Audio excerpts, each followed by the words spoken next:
Petyr Baelish, also known as Littlefinger, rose from the humblest of beginnings to become one of the most powerful men in Westeros.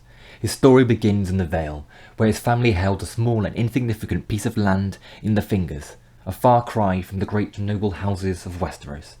Petyr's grandfather had been a Braavosi sellsword who served Lord Corbray of Heartsholme in the Vale, and when his father was knighted with little wealth or standing, he claimed the head of the Titan of Braavos as his sigil, an attempt to link his family's name to their roots over a few rocky acres he held in the Fingers in the east of the Vale.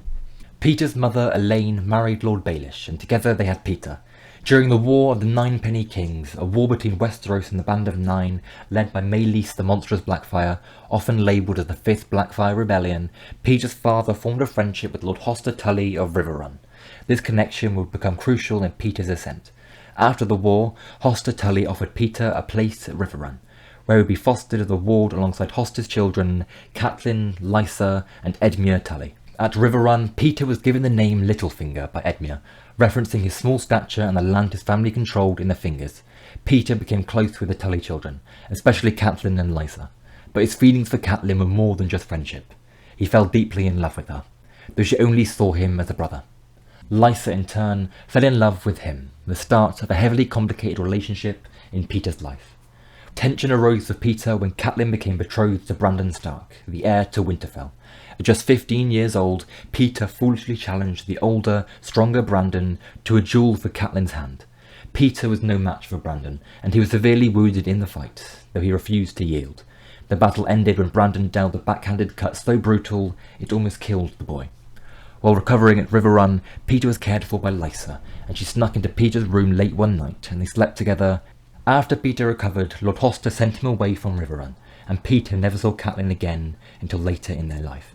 Lysa, unbeknownst to Petyr, was now pregnant with his child, and revealed her condition to her father. But Lord Hoster refused to let her marry Petyr, deeming him too lowborn. Instead, Lysa was forced to drink moon tea to abort the pregnancy.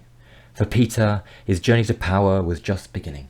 After Robert's rebellion, Robert Baratheon was now king, with Jon Arryn serving as Hand of the King.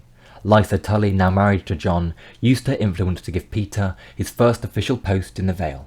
He was placed in charge of the customs at Goldtown, a major port city in the southeast of the Vale.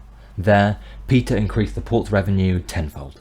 Lysa, seeing the success, convinced her husband to bring Petyr to King's Landing, where he took control of a small part of the capital's customs. His expertise in increasing revenue made him stand out, and Lord Jon Arryn rewarded him with more responsibility. Within 3 years, Petyr had become Master of Coin and a member of the Small Council. He was now one of the most powerful political figures in the realm. But Petyr didn't stop there. He continued to place those loyal to him in key positions to consolidate his power, buying many establishments, making investments, and creating a web of financial transactions that kept the crown's coffers full and his own. Petyr's rise to Master of Coin and his expertise allowed him to improve the crown's finances. Under his management, the revenues increased tenfold compared to his predecessor. His ability to control money and resources gave him significant power in the capital, and his connections to people like Lysa Tully and the influential figures in King's Landing made him an indispensable part of the Small Council. But Petyr's ambitions went beyond just financial gain. He was playing a long game, the Game of Thrones. I know that's cringe. His most significant act of manipulation came when he orchestrated the death of Jon Arryn, Lysa's husband and the Hand of the King. Petyr provided Lysa with the poison used to kill Jon, and after his death, Petyr convinced Lysa to send a letter to her sister Catelyn in Winterfell, accusing the Lannisters of Jon's murder. This false accusation set in motion a series of events that would lead to the War of the Five Kings, a war that benefited Littlefinger greatly. He was made Lord of Harrenhal and Lord Paramount of the Trident following the Red Wedding by Lord Tywin Lannister, and would later become the Lord Protector of the Vale for Lord Robert Arryn after killing Lysa, soon after their wedding to protect Sansa Stark, who will be aided in rescuing her from King's Landing. It seems likely that after he consolidates his power in the Vale, he will move to take the North from the Boltons in Sansa's name, whereafter he will force a Stark girl to marry him, essentially making him the lord of 3 of the 9 great regions of Westeros, the North, the Riverlands and the Vale. He would then be one of the most powerful figures in Westerosi history, and his ambition would drive him to attain his final goal, to be the King of Westeros. Petyr Baelish's rise is a story of ambition, manipulation, and a relentless pursuit of power. Petyr's journey is a testament to his cunning and willingness to do whatever it takes to achieve his goals. but his schemes have made him many enemies, and it remains to be seen whether his ambitions will lead to his downfall.